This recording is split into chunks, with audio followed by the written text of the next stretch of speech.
Sometimes the changes to rides don't make the headline, but guests, they notice these changes that happen.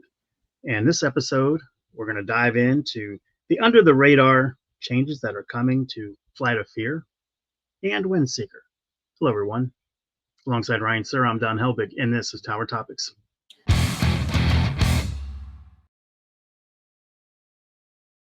Tower Topics is a podcast by Kings Island fans for Kings Island fans, because that's who we are and that's who we care about. Hey, Don, let's kick this off by thanking our Prestige members. Thank you so much, Miss Mandy, 1983, Lil Mac, 21, Brian Hauser, 330T, Logan Lipper, Aaron Bort, Jacob Fix, Damon Barnes, Stephen Hornack, Eric Grau, Ian Crawford, Dustin Jackson, Songs for Smiko, and Dakota Cole. Thank you guys so much for supporting Tower Topics at the highest level. That's the Prestige level. If you want to be involved in Tower Topics, there's a link in the description. Members get early access to the videos, exclusive content, exclusive live streams, and some tiers even get some free stuff. So smash that link in the description. So, Ryan, we mentioned these under the radar changes that are going to be happening. That's going to kind of impact the ride experience that people are going to have on Flight of Fear, on Windseeker. So let's talk first about Flight of Fear. What's going on there? So Flight of Fear, as you and everybody else knows, got kind of a lighting package update. Most people saw it opening weekend and the second weekend.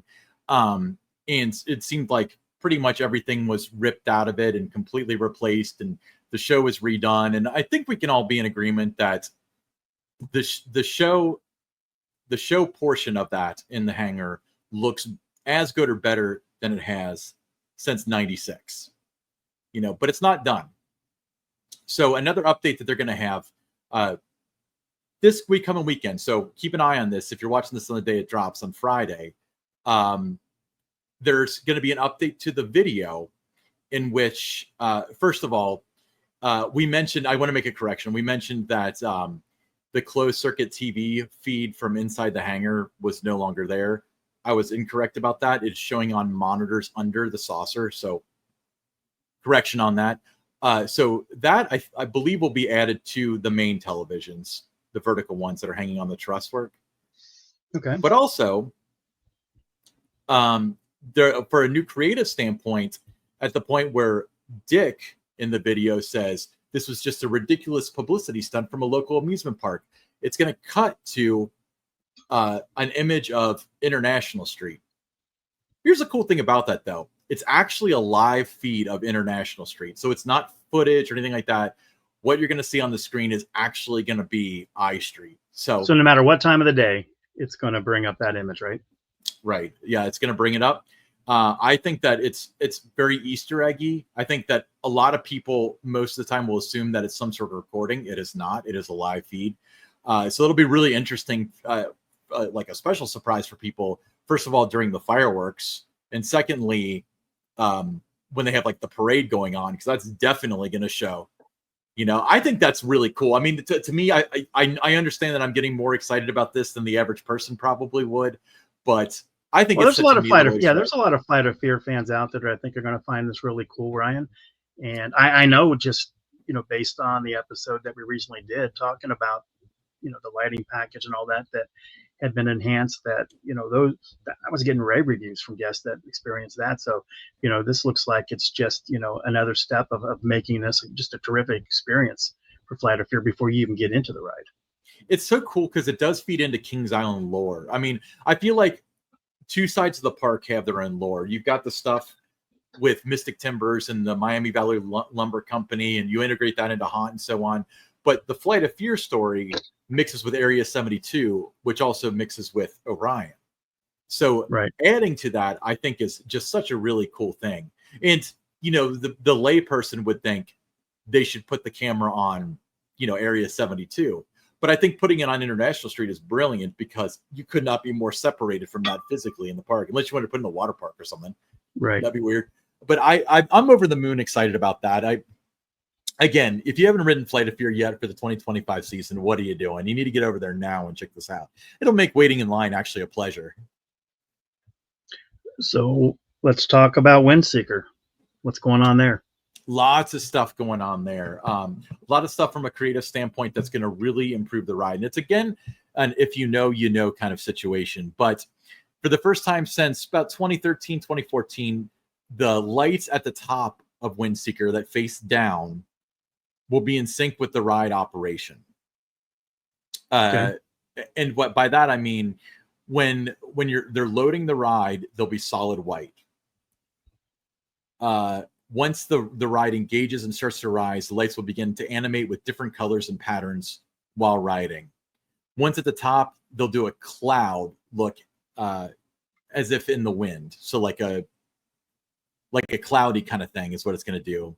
On the way down, the lights will slowly pulse, differentiating from going up. So you'll see it'll be the lights on when it goes up, and then the lights will pulse slowly when it's going down.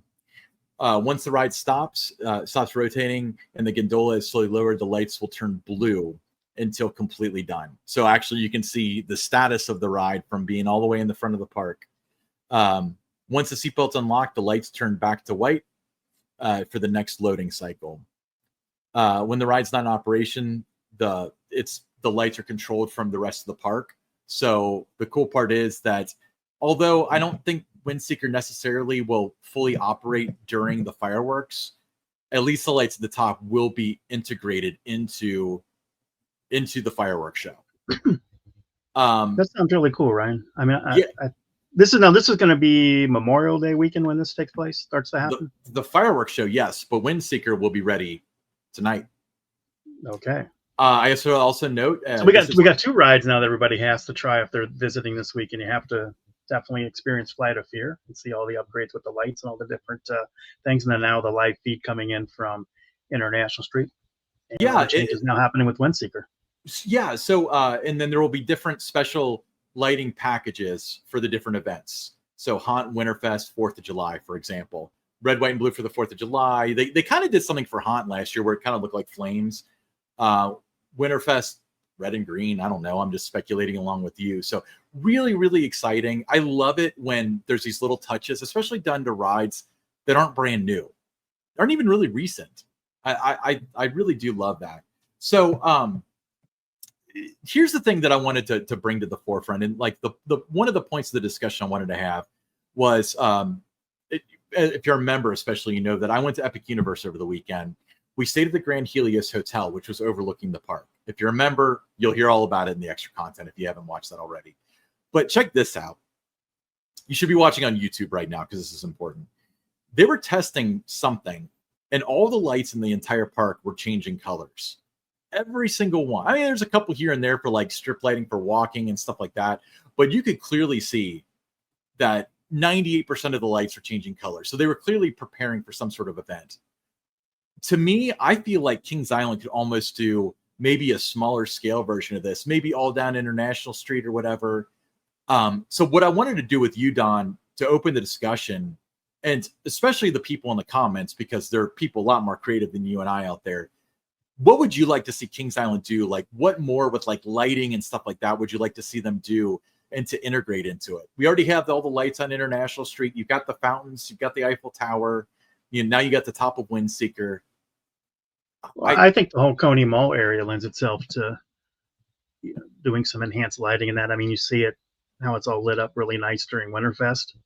Yeah. You have a lot of buildings, down that whole strip there, down the Midway, to work with lighting. So it's kind of, the trees too.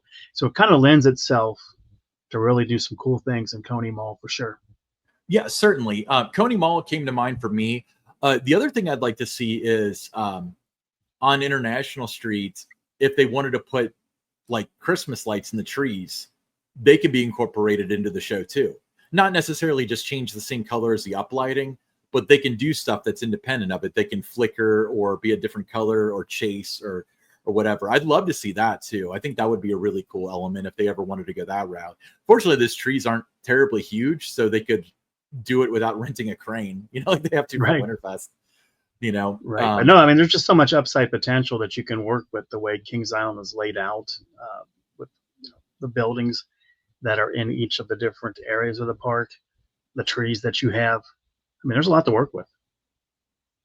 There is. Now, another thing that kind of popped in my mind, this always bothered me, and I might have aired this grievance out to you when you were still at the park, but when you have Haunt, you've got the whole part that's dark and it's red and it's purple and it's all the macabre colors.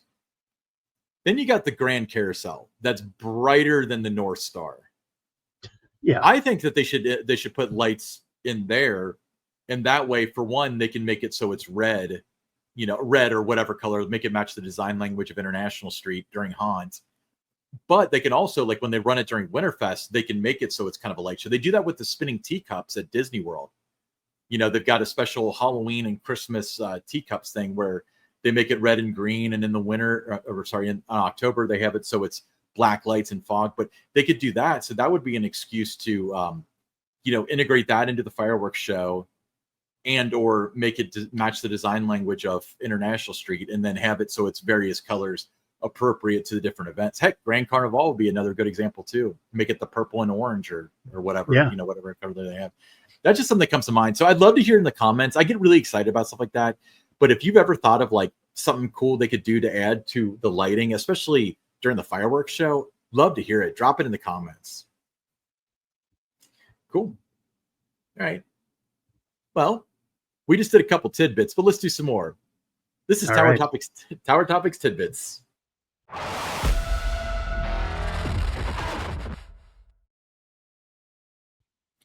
So Kings Island is actually running a Memorial Day sale, and in the Memorial Day sale, they can save the equivalent of a Wendy's spicy chicken combo meal. I think that's about $10, right? Yeah, approximately $10. You're right. Yeah, that's a little unusual.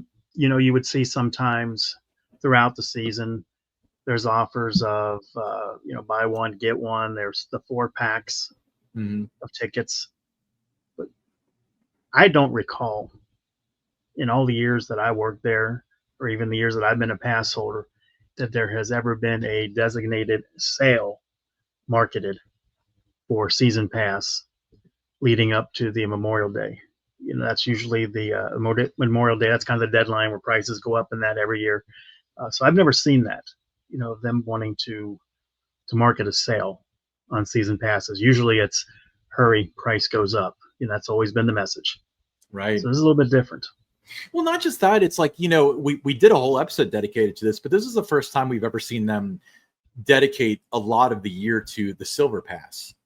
Yeah. So they start with the Silver Pass. That's also, they never let off a Silver Pass. It was always gold. Then it was platinum when they had platinum. And then, oh, by the way, we have the regular pass.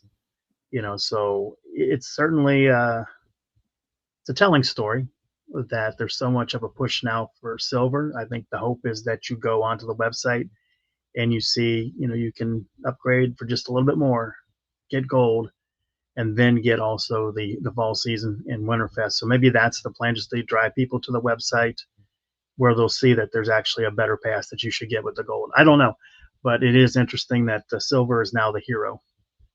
I have a different theory. I think that they push silver. Silver's a little bit more price competitive. You're right. For those of you listening at home, if you don't know, get a gold pass at least. All right. Right. But they want you to buy silver because your pass expires right around the time they're trying to get you to buy a new pass. So you might as well. It's like it's making some revenue now to make more in a couple months because your pass is going to expire Labor Day. So I think that their intention is like, oh, I didn't realize that Haunt and Winterfest aren't included, but if I buy my gold pass for 2026, I can go to those events in addition to next season. So I think this is a foot in the door strategy. There's something to that, Ryan. I do think that, what you're talking about has a little bit of, merit to it, that maybe that is the plan, based on when silver expires, gold goes on sale for the next year. So, yeah, but it's just interesting to me that, it's a kind of a red flag too, that there's a Silver Pass sale, at the time when historically it's one of your busiest times in terms of the volume of season passes that you're going to sell. So you're really discounting now and offering a sale now, when it's normally the time that, you're rolling and getting good numbers on a day-to-day basis throughout the month of May. Yeah. I mean, this is the biggest sale time of year. So I would be very interested to see what the numbers are like. And this could be the new normal for all we know. You know, I mean, like, who knows if like silver passes will always be on sale. Like, this could be a corporate strategy or something, but logic would dictate otherwise. You know. Okay. But Next by the up, way, I have gold, but I continually get peppered with buy a silver pass. 2 or 3 times a week, I'm getting a text message or an email wanting me to buy gold. I silver. don't know. Yeah, I I mean, get silver. wanting me to buy silver when I have gold. So I don't know why, if you already have a pass, why you keep getting, hammered with these sales messages for a product that, number one, you don't need because you have a pass. In my instance, gold. But their systems and that should tell them who has passes, who doesn't.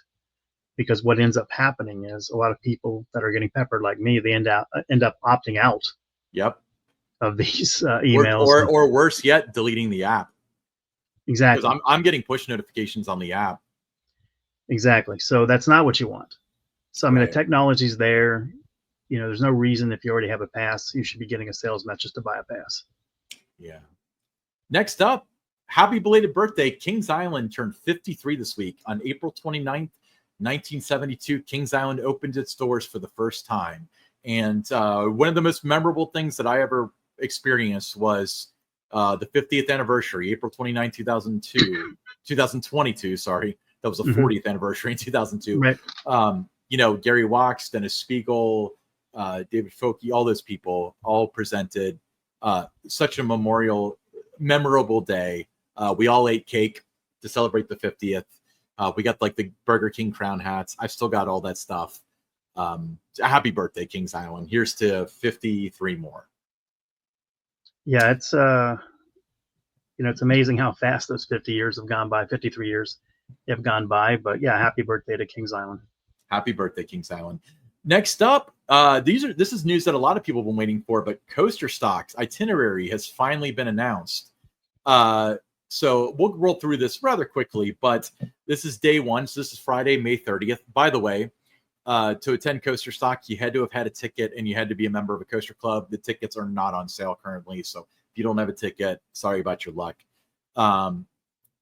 Day one, 8:30 a.m., donuts by the Diamondback Trading Post, with the ERT being Diamondback, Snoopy Soapbox Racers from 8:30 to 10. 9 to 10 is Mystic Timbers, Woodstock Air Rails, and Franklin's Flyers. 9:30 to 10 is Banshee, Woodstock Express, and Woodstock's Whirlybirds. Any thoughts on that? There'll be some, I think the line's going to be over at Snoopy Soapbox Racers. So those that, the coaster enthusiasts coming from outside the area, going to definitely want to get their credit on that. So I think if you're interested in riding that during that session, I would head over there first, or you might be last. But no, it's pretty solid. Yeah, I agree. Now, we kind of discussed this with like the park ERT. It is a little weird that everything's on one side of the park and then you got Banshee. Like, I understand why they did it, but it's still kind of like, that seems like logistically a little rough. Whatever. Now, what time does it say again for Banshee? Banshee is 9:30 to 10. So I think what that is, you're joining the goal, or the early ride time session. They just make that available for you. So you can't really say that as part of the ERT. It's just, hey, this is also open before park hours, before the park opens at 10.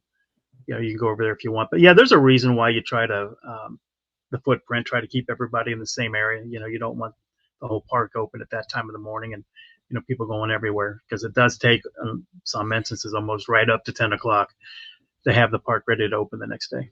Sure. 10:30 to 11. Train, first ride, Kings Island Miami Valley Railroad. That's fun.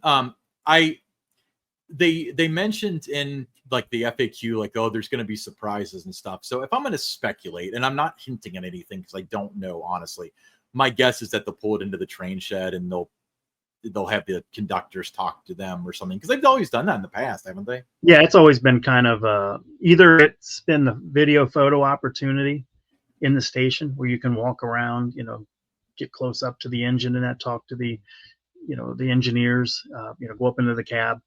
So it's been that video photo opportunity, or it has been a first ride opportunity in the morning, and it backs up into the train house there, and they kind of do a little bit of a quick Q&A back there. I know last year for the ACE Spring Conference that was scheduled for the first ride, you had almost 750 people that attended that event.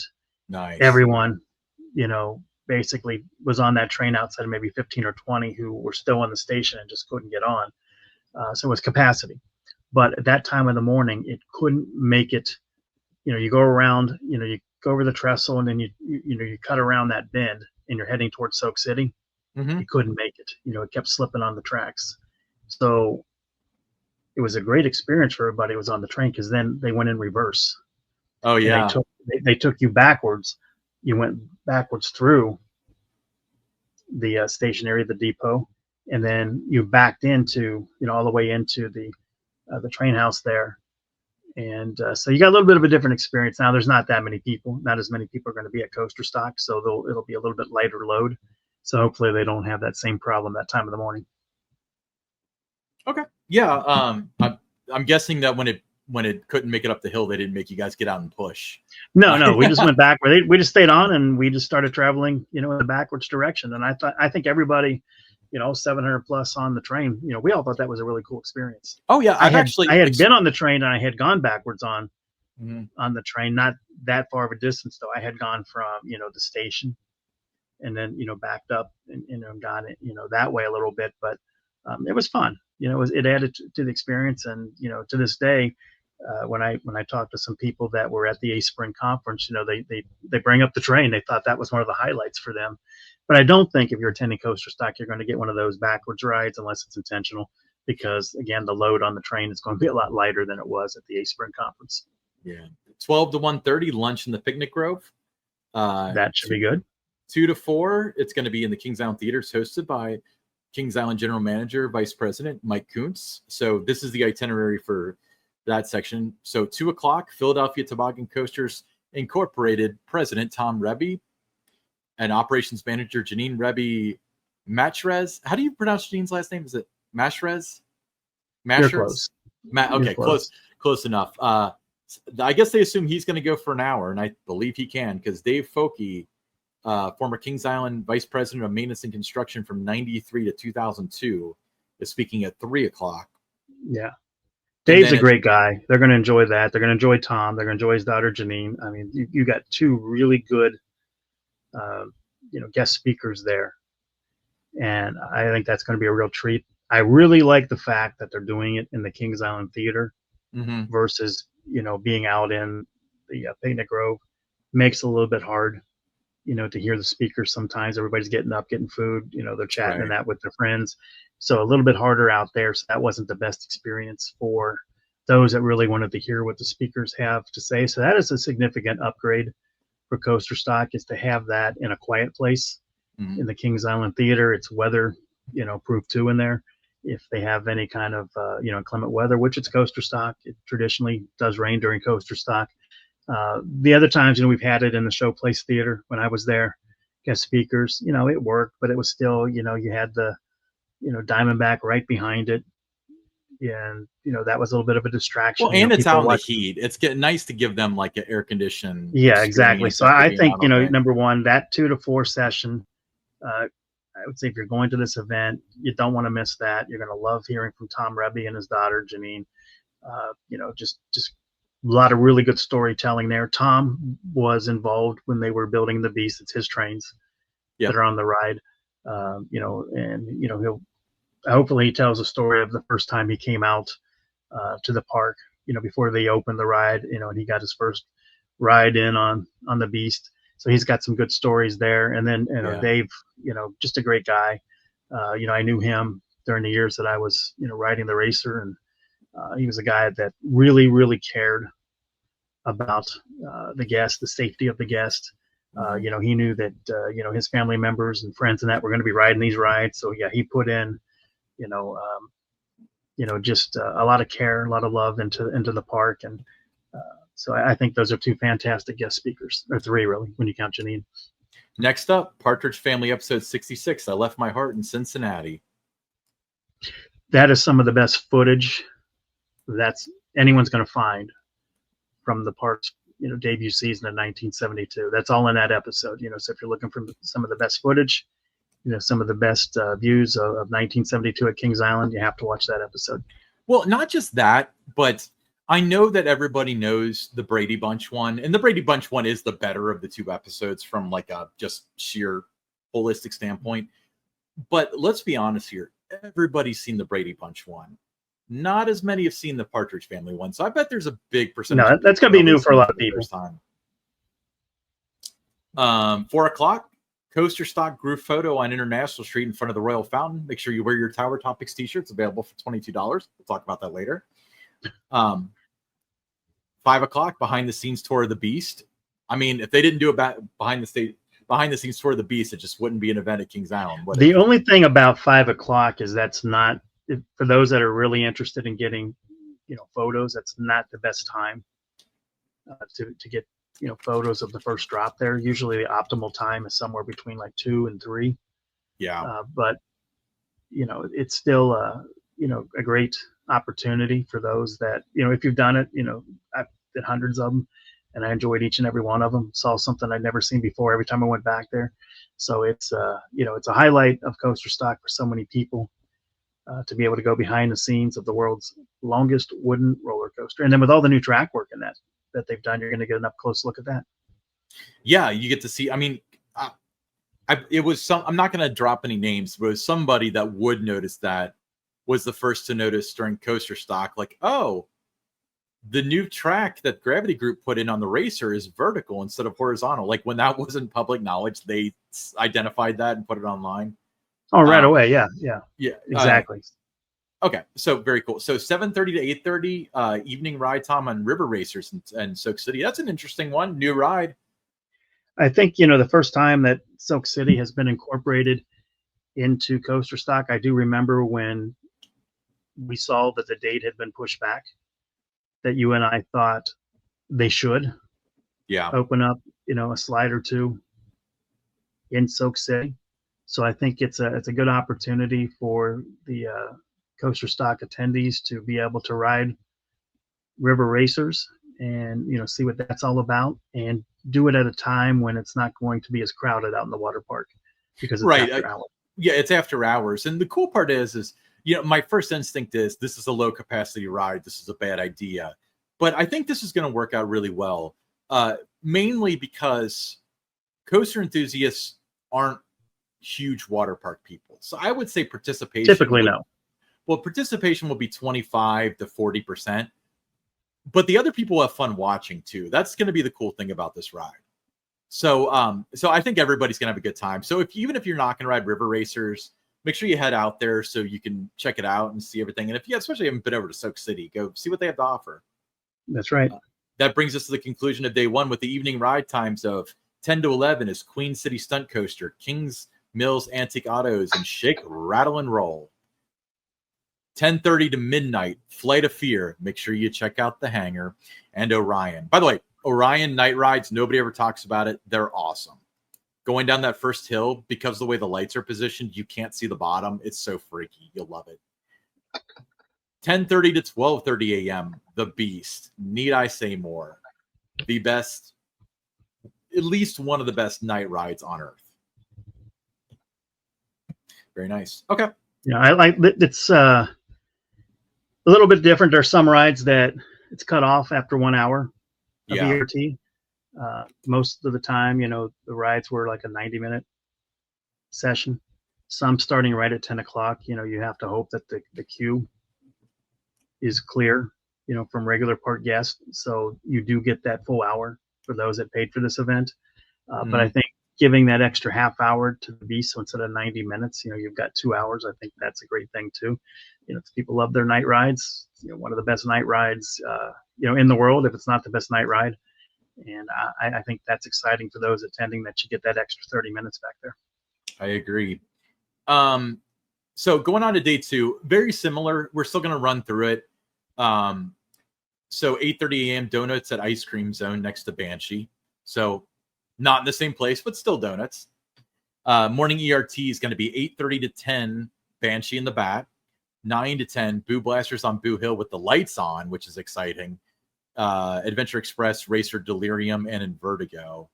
And then 9:30 to 10 is Woodstock Whirlybirds and Woodstock Express, which are the season pass holder rides. I like this lineup. The Boo with the lights on is something I would do.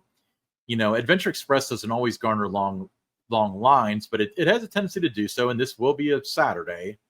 Yeah. Then you got Racer. Delirium usually has a long line, and Vertigo very often has a long line. So great, solid lineup for the morning. Yeah, it really is. Adventure Express to me is always, one of those rides too that I think it's such a great night ride that I would have liked to seen it at night just to kind of showcase that and how good it is at night. But it's still a great morning lineup. Absolutely. 10:30 to 11:30 behind the scenes tour of the Racer and Orion.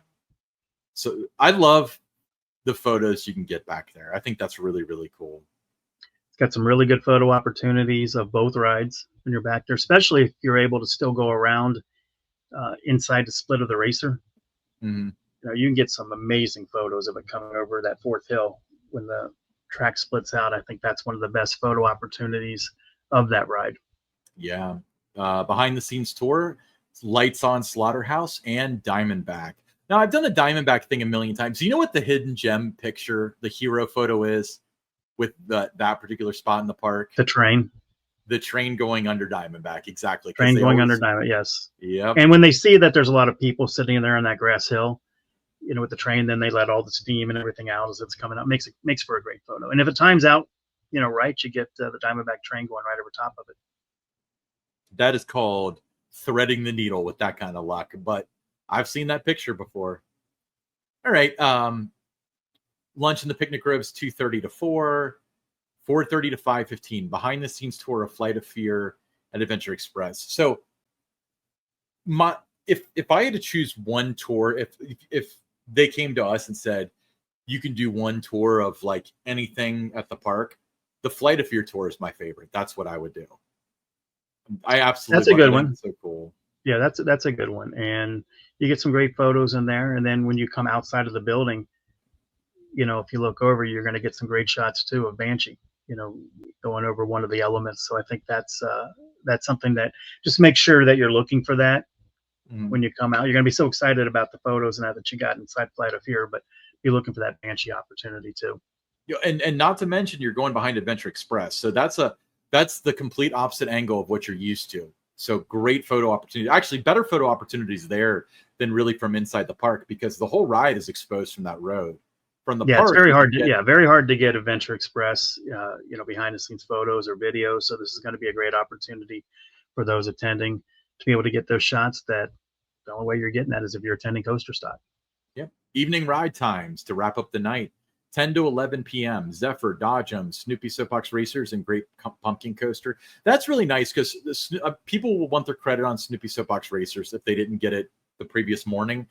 But Great Pumpkin Coaster, I'm hearing that you don't need an adult anymore. Don't quote me on that. I'm not sure. But it's still a little weird if like a 40-year-old man rides that. But this is your opportunity. If you need the credit, you can. Yeah. You want to get the credit on it, and I hear it's a great night ride too. So I've ridden it before, with like, my friends' kids and my nephew and all that stuff, and it's way more fun than you think. It really is. It's not exactly the Voyage or whatever, but it is way more fun than you think. All right, 10:30 to midnight. Diamondback, Orion, Mystic Timbers, Diamondback. Killer Night Ride. That's another one people don't talk about, along with Mystic Timbers. Amazing. Actually, that's a heck of a trio. I mentioned Orion is an underrated one, but people really only talk about the Beast. Diamondback, I've talked about during Haunt, how you get to drop in that second hill into the fog, and that's so cool. But anytime at night, that's really good. And the Mystic really gets back, and there's not many lights back there. My first ever ride on Mystic was at night. Such a memorable experience. You just get thrown around. Make sure you hit that up. 10:30 to 12:30 a.m. The Beast. Again, what more can be said? That's a great way to cap off the event. Kings Island has so many great night rides, and then on that second night to have Mystic Timbers, Diamondback, the Beast, as part of that. You really, if you're coming from far away, outside the market, and this is one of your, your first times at Kings Island, or maybe your only time at Kings Island, because it's a capacity, capped event, the wait times are not going to be very long. Right. For any of these rides. Snoopy Soapbox Racers, yeah, it's going to be a little bit long. Great Pumpkin Coaster, yeah, it's going to be a little bit long. But the other ones, Diamondback, Mystic Timbers, the Beast, any of the other coasters that as part of these, Orion, it's going to be very minimal.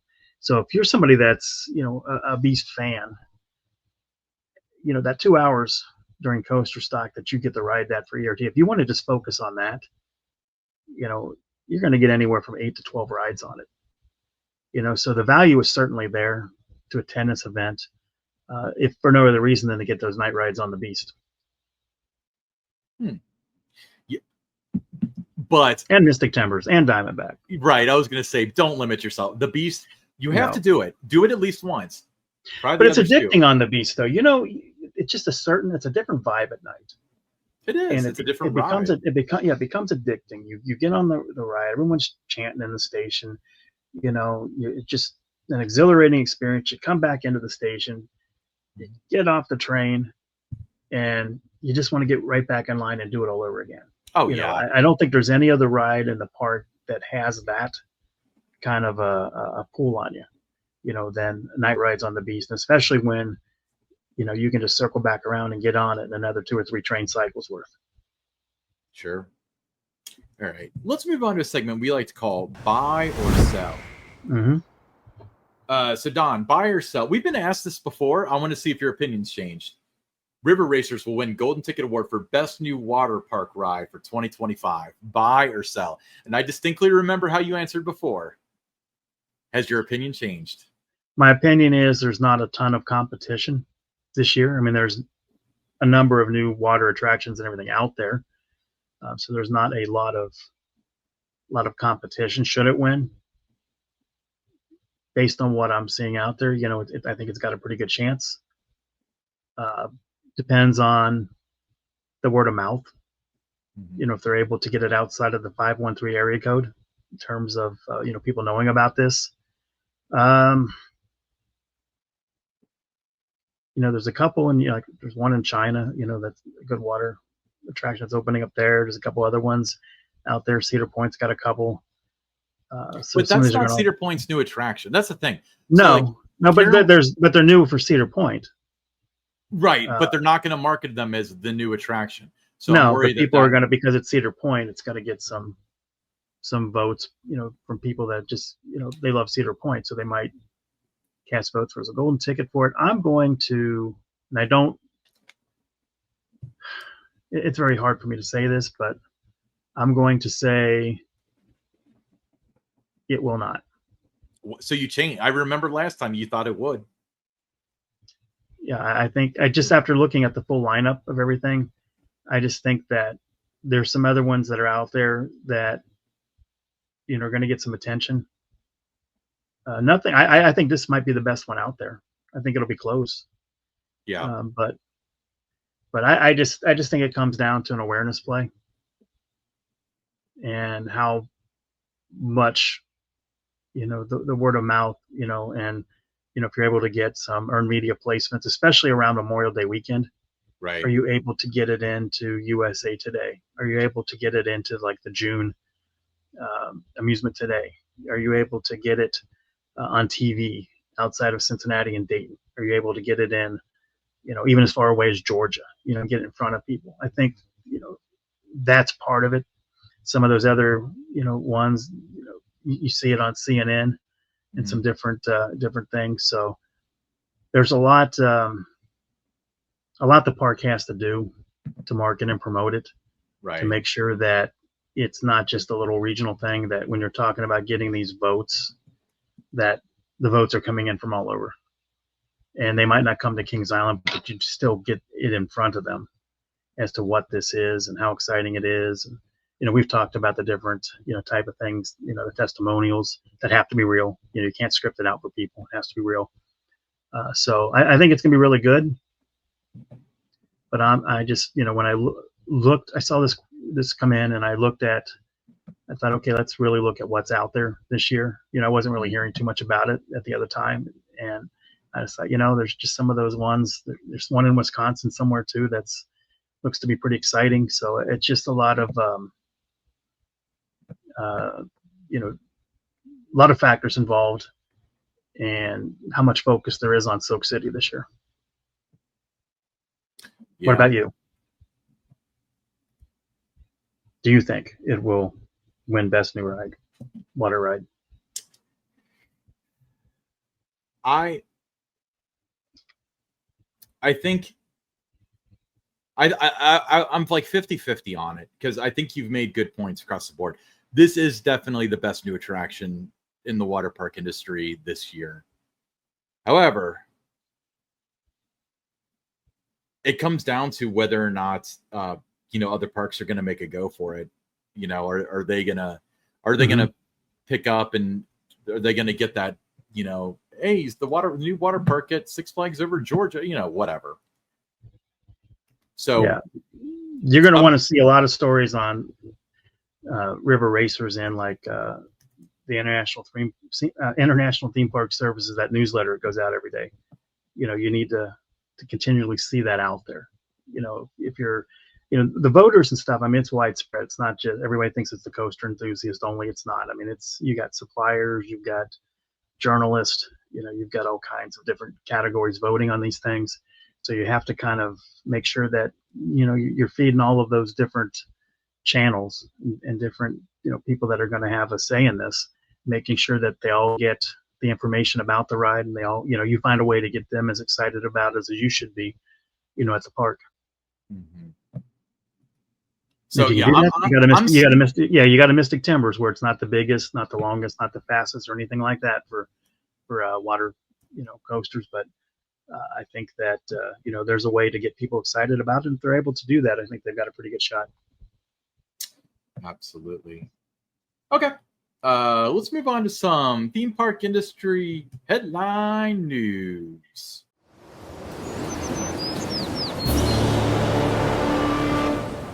All right. Headline news. We start with Cedar Point. They've been hyping, obviously, the return of the record-breaking Top Thrill 2 this weekend when they open on May 3rd. So if you're listening to this episode on Friday, it is tomorrow. But the 420-foot tall roller coaster, it hasn't passed the required state inspection yet as of this recording. Spokesperson for the Ohio Department of Agriculture told the Cleveland Plain dealer they couldn't say when they might have that inspection completed. So they don't know if it'll be completed by this weekend, it'll be next week, they don't know. So it kind of, puts it into question after a lot of hype. They rolled out the hype video, and you've seen on social media a lot of different news stories out there saying, Top Thrill 2 will return on May 3rd. If it doesn't, I think that creates a pretty big, pretty big problem, for Cedar Point. There's going to be a lot of angry people who are coming from throughout the region, booking hotels and everything else, banking on the park's word that this was going to be ready to go. Now, having said that, I still think that the park is confident. I've seen quotes from Tony Clark, the park spokesperson, that they are still, confident that it will be ready to go on May 3rd. And, maybe that by the time that, you're listening to this episode, it has, been certified, slap the sticker on it, and it's ready to go. So that's where we stand, though, as we record here on a Wednesday night. Yeah, it's here on a Wednesday night. And it's funny because I read that article as in Cedar Point implied that it was ready to go. And then the state said, we're not really going to say that. But I'm looking at a Cleveland.com article, and it's saying exactly what you had said, that the state said it has not yet passed. Yeah, not yet completed. And they couldn't say when it would. It's not, and working with the state too, it's not something like you can call them up, hey, come out today. It's not like that. But they still have a few days before the opener, and the park still sounds very optimistic that's going to be ready to go. For their sake, I certainly hope that it is, because there's going to be a lot of disappointed people. If it's not, it almost would be like waking up on Christmas morning and Santa Claus wasn't able to make the deliveries. to all the houses for all the good little, boys and girls. So it'd be that kind of disappointment for the coaster enthusiasts if they make that trip and they get there on the Saturday morning and it's not ready to go. Absolutely. And also, we also have another news, King's Dominion. And that's going to be you talking about this. Yeah, King's Dominion is, it's funny, I alluded to this event at Kings Island earlier, but Kings Island will celebrate a major milestone on Saturday as the Doswell, Virginia Amusement Park marks its 50th anniversary with festivities for the whole family. Guests attending the celebration will receive a commemorative birthday button upon entry. The KOS band, which performed during the park's original opening in 1975, will return to the Grand Bandstand, with performance continuing throughout the day beneath the iconic Eiffel Tower. I remember this day from, Kings Island's 50th. They had speakers and stuff too. It's not entirely clear as to whether or not they're going to do that. Yeah, I've not seen anything about any, guest speakers or cake. The buttons are kind of cool, to be able to get one of those. It's the same thing, where there's so many people that King's Dominion, those that have grown up in that area, it's been part of their lives, part of their childhood.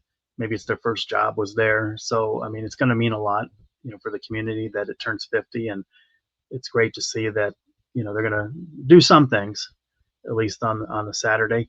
Do you remember not a couple years ago, but back in when it was turning 40, that they started their celebration in 2014, and it was like a 3-year 40th anniversary celebration because they started out in in 1974, the animal, safari attraction kind of opened first before the park.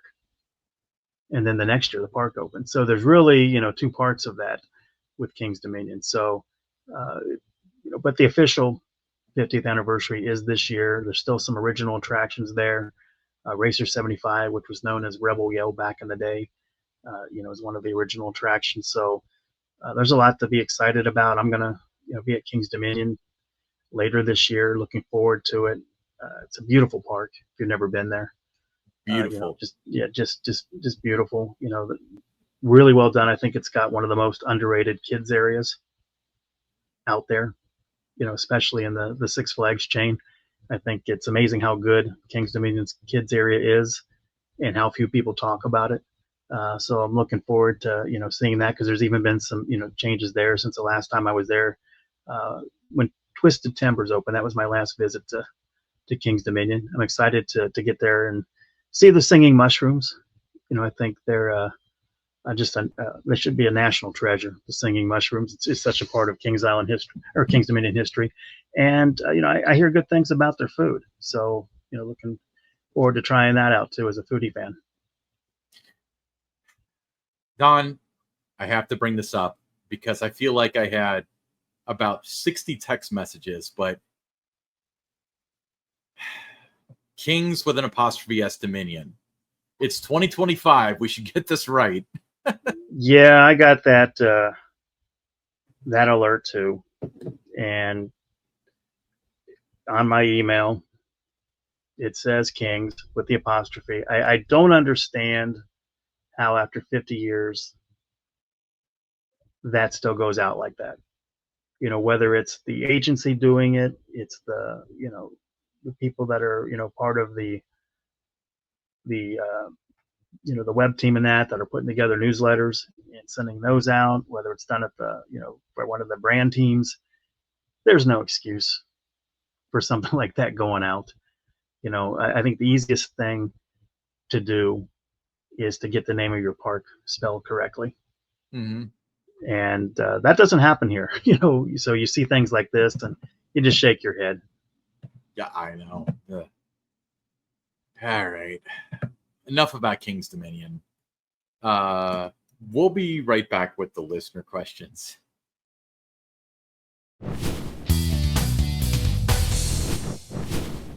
All right, first listener question. Jim from Cincinnati, Ohio. He said, hello, Ryan and Don. Longtime listener and longtime fan of the show. Well, we appreciate you, Jim.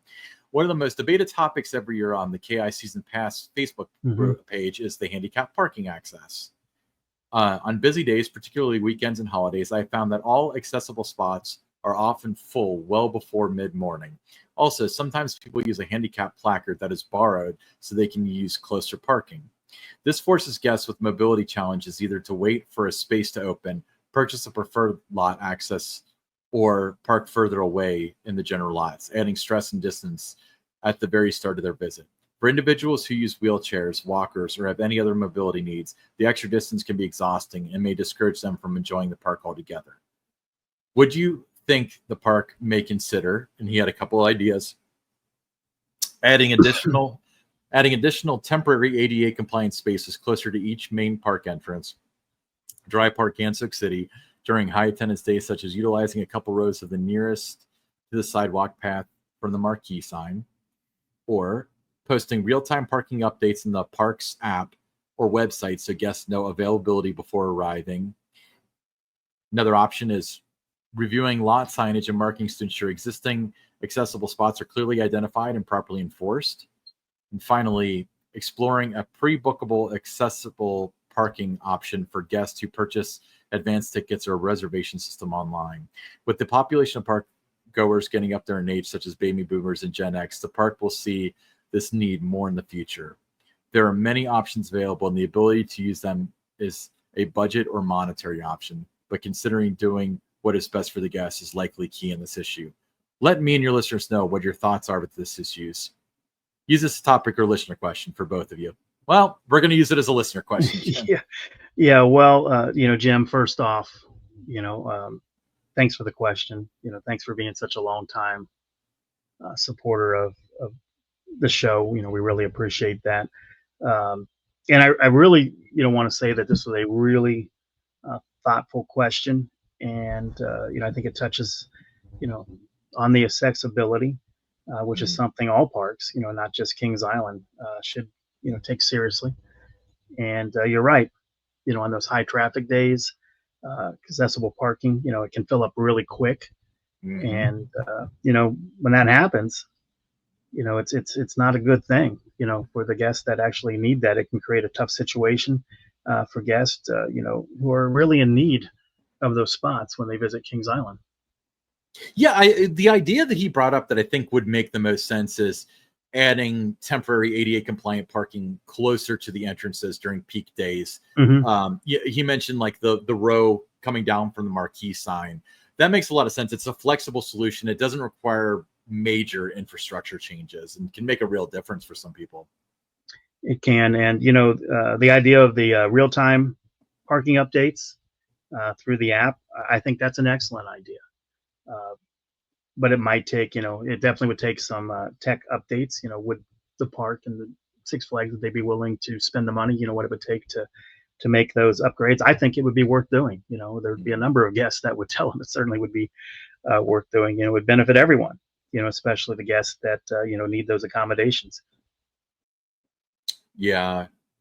Well, and, obviously enforcement is where it comes down to, if not adding spaces, just making sure that the vehicles that are there are well marked, they're probably done. We've all seen people with this cases where someone misuses a placard, and what that does is it takes away a spot from somebody that really does need it.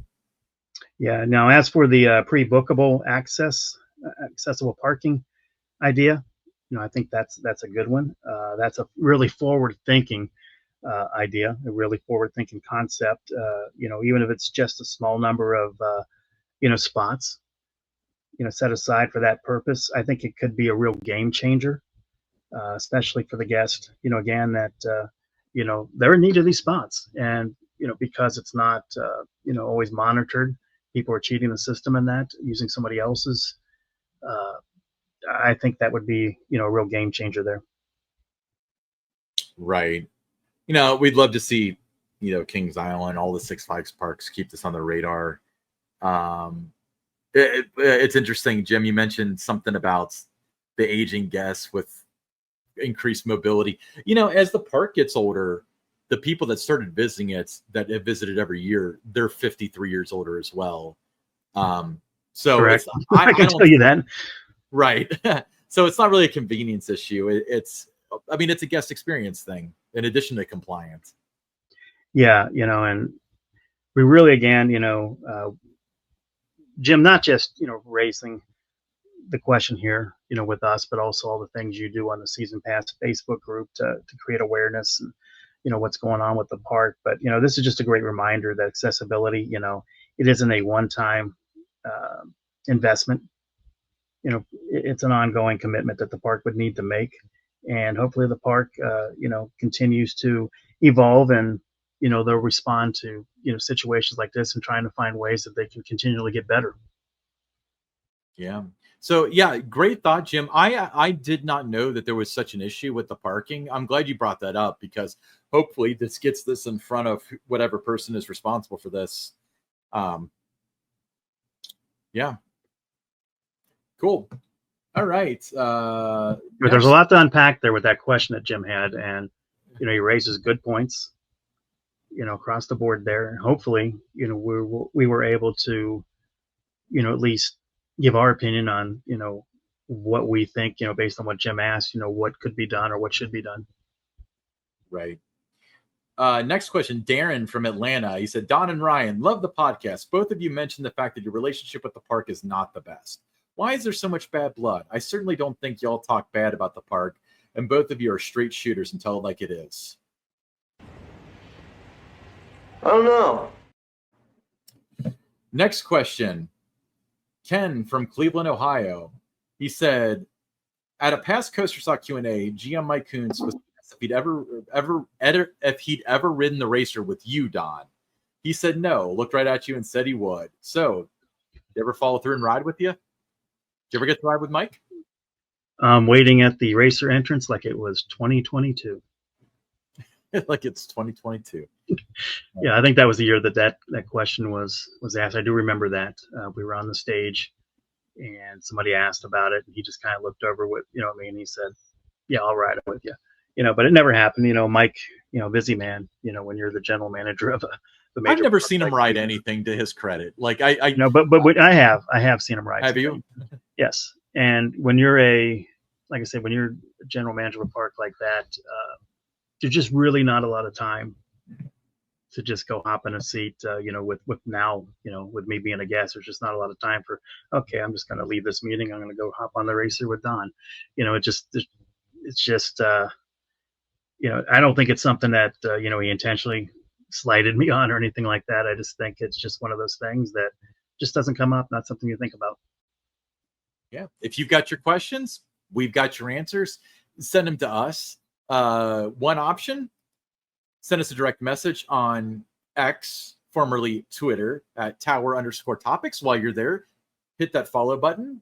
Send it as a private message, please. Alternatively, send it to Don Helbig at themeparksbydon.com.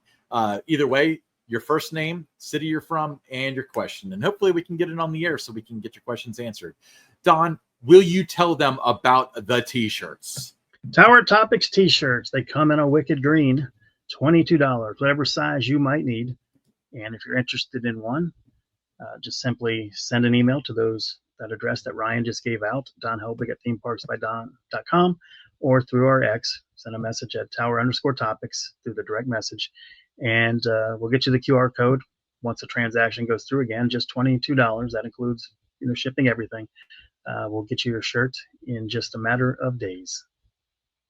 Yep. We're not as quick as Amazon, but we're pretty quick. Yeah, maybe not 2 days, but just a few days. All right, $22 including shipping. You know what? I'm Ryan, sir. That's Don Helbig. This is Tower Topics.